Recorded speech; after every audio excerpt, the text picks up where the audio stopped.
When we were children, summer seemed to stretch on forever.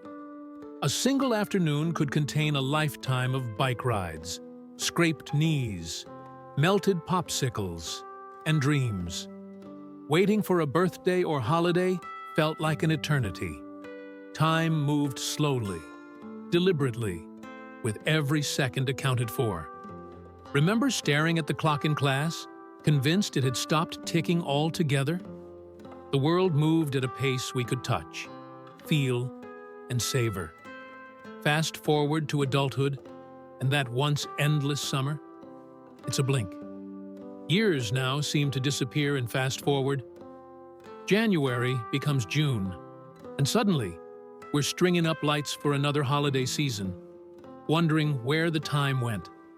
Days blur into weeks, and weeks into months, each one passing faster than the last.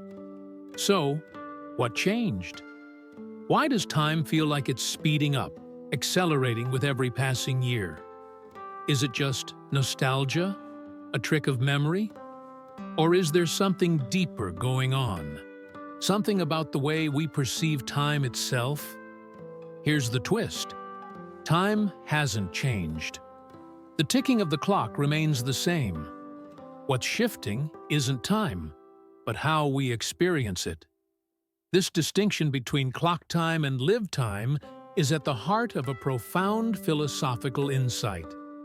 More than a century ago, French philosopher Henri Bergson wrestled with this exact mystery. He believed that to truly understand the passage of time, we had to stop looking at calendars and clocks and start looking inward. Bergson's radical idea, la durée. Henri Bergson, a pioneering French philosopher of the early 20th century, challenged the conventional understanding of time with his radical concept of la durée, or duration. In contrast to the mechanistic, quantitative time of clocks and calendars, la durée refers to lived time, time as it is actually experienced by consciousness. Clock time is rigid and linear. It divides the world into uniform segments, seconds, minutes, hours, each indistinguishable from the last. This kind of time is useful for science and scheduling, but it is impersonal and detached, like a straight line drawn across a ruler. In contrast, la durée is fluid, elastic, and subjective. It is the inner time of human experience, shaped by memory, emotion, and attention. If clock time is like a ruler measuring a road, la durée is like a river, sometimes rushing, sometimes meandering, always in motion, never quite the same. Bergson argued that we do not truly live by the cold ticks of the clock, but by the warm pulse of consciousness. Our inner life blends past, present, and future into a continuous flow, colored by feeling and memory. A single minute of joy may feel like it flies by. A minute of dread can seem to stretch into eternity. This stretching and shrinking of time, its elasticity, is the essence of la durée. Memory plays a crucial role in this lived time. Rather than being locked in the past, memories live in the present, constantly influencing our perceptions and emotions. Consciousness, in Bergson's view, is not a sequence of discrete thoughts, but a continuous unfolding, a fusion of what was, what is, and what could be. Routine, Bergson suggested, dulls our perception of time. When days blur into each other, time seems to disappear. Novelty, on the other hand, a new place, a surprising event, a deep conversation, awakens consciousness and stretches time, making moments feel fuller, richer, more real. In this way, la durée captures the richness of lived experience, offering a profound alternative to the sterile march of measured time. The tyranny of clock time and modern life. Modern life is governed by a strict regime of schedules, deadlines, and digital reminders. Clocks and calendars dictate everything from work hours and school bells to meal times and social gatherings. While this structured timekeeping is essential for coordinating complex societies, it also exerts a subtle but powerful control over how we live and think. In this system, productivity becomes king, and time is treated as a commodity, something to be spent, saved, or wasted. Philosopher Henri Bergson challenged this mechanistic view of time, describing clock time as a useful fiction. According to Bergson, real time, what he called la durée, is fluid, qualitative, and lived. In contrast, the rigid ticking of the clock imposes artificial order onto a reality that is far more dynamic and subjective. This imposed linearity forces people into routines and narratives that often feel disconnected from their inner experience. This tension can be understood through the map versus territory analogy. Clock time is like a map, a simplified, abstract representation that helps us navigate. But it is not the territory itself, the full, complex experience of living. Just as no map can fully capture the richness of a landscape, no schedule or deadline can encapsulate the full depth of a moment. Treating time purely as a resource has significant consequences. It encourages a mindset of constant optimization, leading to stress, burnout, and the devaluation of presence. Leisure becomes guilt-ridden. Reflection is seen as unproductive. We become so focused on what's next that we lose sight of what's now. In this way, the very tools meant to help us manage time end up managing us, shaping not only our actions, but our values and our sense of self. Science meets philosophy, neuroscience and time. Perception. Psychological studies consistently show that as people age, time seems to pass more quickly. One leading explanation comes from developmental psychology. Younger individuals perceive time as moving slower because each year represents a larger portion of their total life experience. For example, to a 10-year-old, a single year is 10% of their life.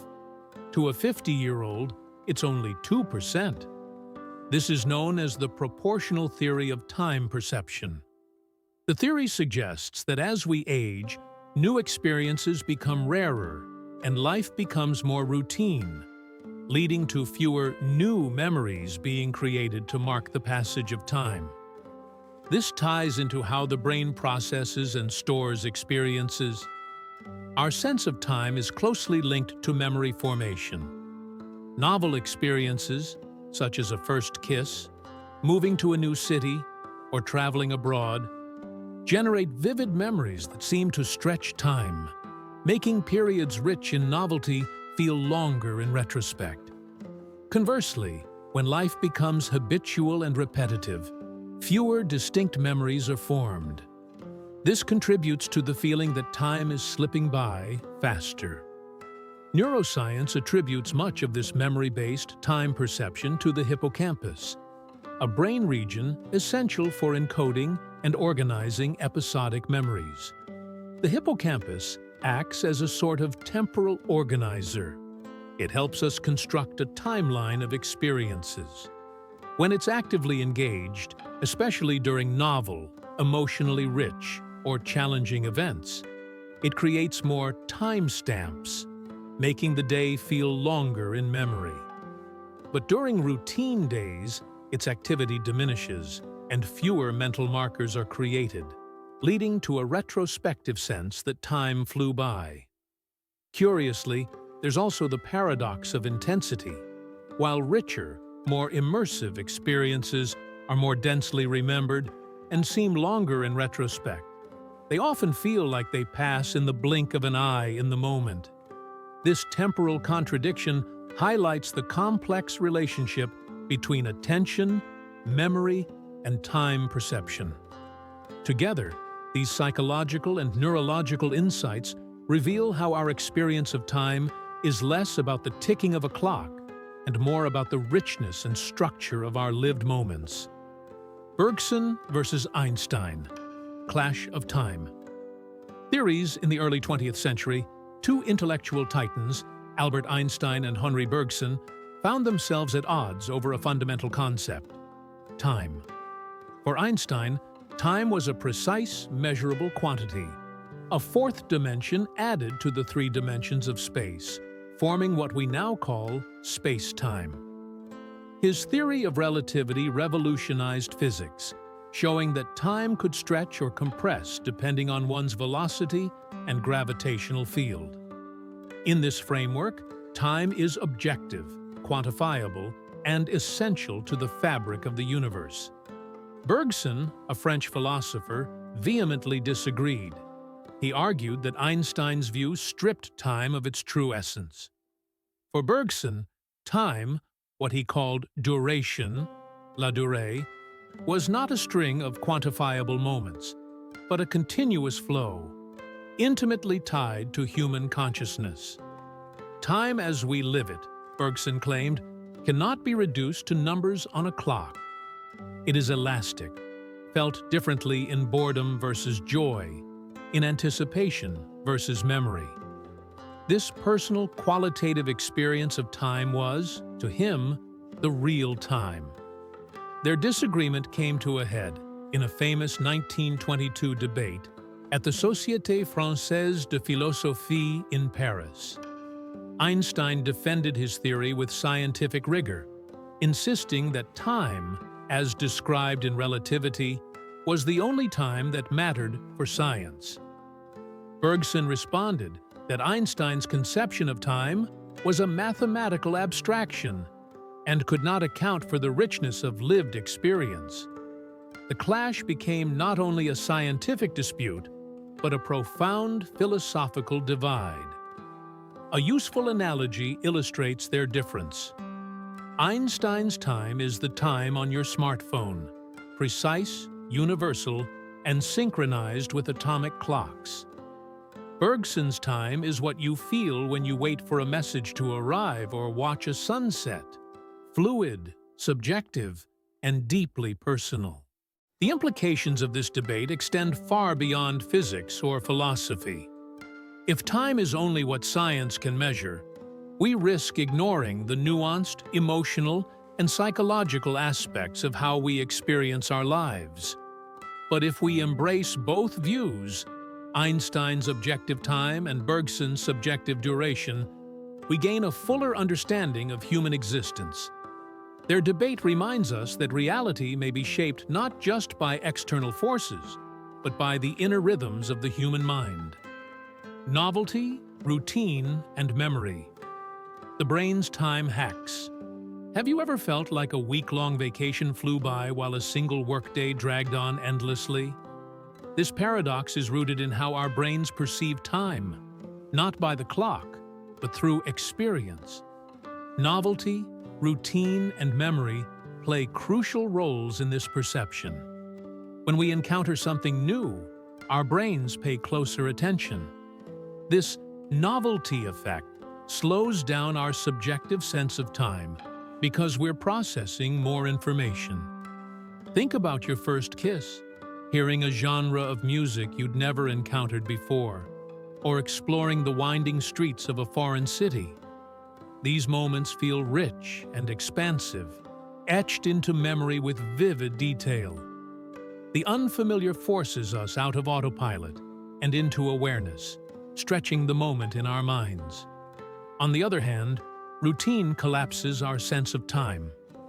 When days blur together in predictable patterns, wake up, commute, work, dinner, sleep, our brains stop registering details. We operate on autopilot, and the passage of time feels compressed. A monotonous work week might seem endless while it's happening, but in hindsight, it shrinks to a forgettable blur. This brings us to memory compression. Our brains don't record life like a camera. They reconstruct the past based on highlights. We remember moments of emotional intensity, change, or surprise, not the hours spent checking emails or watching reruns. That's why a spontaneous road trip or an evening of unexpected laughter stands out. while the rest of the month fades away. As we age, novelty becomes scarcer.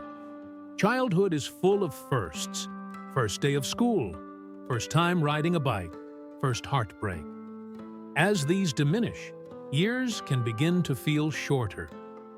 A 10-year-old's summer vacation is packed with newness and exploration, making it feel endless. To a 40-year-old, summer might pass in a blink because routines dominate and fewer novel memories are created.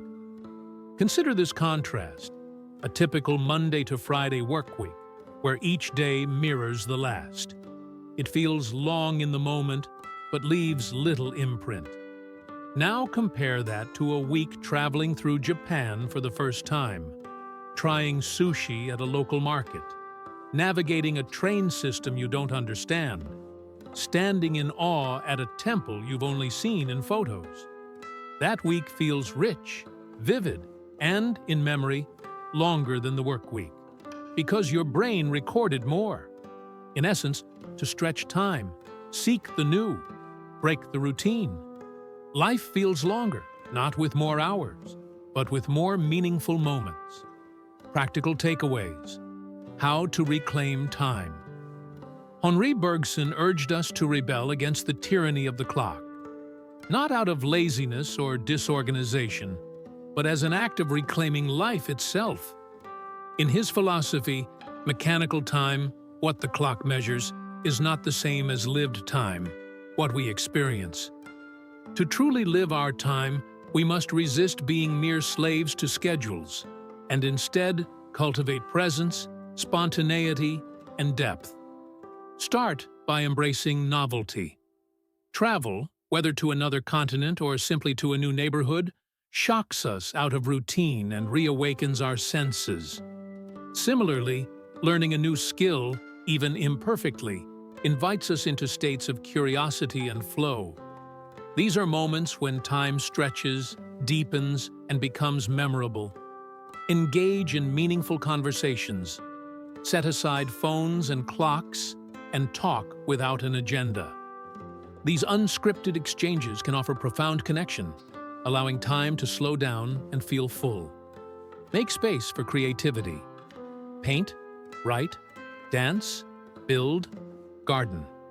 Not for productivity's sake, but because these acts engage the whole self. In doing so, we rediscover the richness of our own inner life. It may seem like you're wasting time by stepping off the treadmill of efficiency, but in truth, these activities restore our relationship with time, making it vivid and textured rather than flat and fleeting. They invite us into Bergson's durée, a deeper, more authentic rhythm of being. Remember, time is your canvas, not your enemy. You are not here to race against the clock, but to paint a life that feels fully lived. Reclaiming time isn't about doing more, it's about being more present in whatever you do. Let that presence be your quiet rebellion. Where did the year go? It's a question we ask every December, shaking our heads at how quickly the months vanished. Birthdays, deadlines, sunny afternoons, quiet mornings, gone in a blur. But maybe the better question isn't where the year went, but how we lived it. Did we breathe it in, or just watch it pass? Did we live our time, or simply count it? In a world that rewards speed and productivity, we often forget that life isn't a checklist. It's not about how many boxes we tick, but how deeply we feel, how present we are, how fully we engage in the now. The quiet coffee before sunrise, the laughter that echoes a second too long, the walk that turns into a memory. These are not filler moments. These are life. So let this be your invitation. Slow down. Stretch time by savoring it. Notice more. Feel more. Choose to be in your days, not just through them. Because time won't stop for you. The days will keep flipping, the seasons turning, the years sliding past. But you do have a say. You can shape how those fleeting seconds are filled. The clock keeps ticking, yes, but how you live between the ticks, that's your choice.